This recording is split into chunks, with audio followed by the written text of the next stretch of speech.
அனைவருக்கும் வணக்கம். குரு வாழ்க, குருவே துணை. பொதுவாக காலசர்ப தோஷம் மற்றும் காலசர்ப யோகம் அப்படிங்கிற விஷயத்தை நம்ம சீரீஸில் பார்த்துட்ருக்கோம்.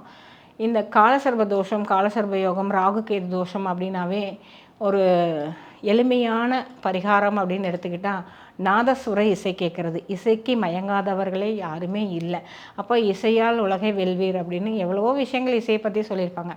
இதில் பார்த்திங்கன்னா ஒவ்வொரு கிரகத்துக்கும் சூரியனோடு ராகு இணைந்தால் நம்ம என்ன ராகம் கேட்கலாம், சந்திரனோட ராகு இணைந்தால் என்ன ராகம் கேட்கலாம் அப்படிங்கிறது. பொதுவாகவே சந்திரன் ராகுனா அசாவரி.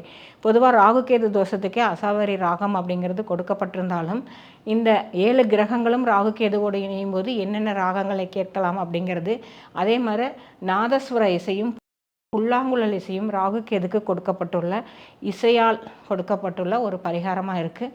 இது மட்டும் இல்லாமல் எந்தெந்த அமைப்புகளில் ராகு கேதுக்கள் இருந்தால் நீங்கள் யூஸ் பண்ணக்கூடிய ஏஞ்சல் நம்பர்ஸ் என்ன, மலர் மருத்துவம் என்ன, அதே மாதிரி வண்ணங்கள், நம்மளுடைய எந்திரம் அப்படிங்கிற விஷயம், இதெல்லாமே இந்த வகுப்பில் சொல்ல தர போகிறோம்.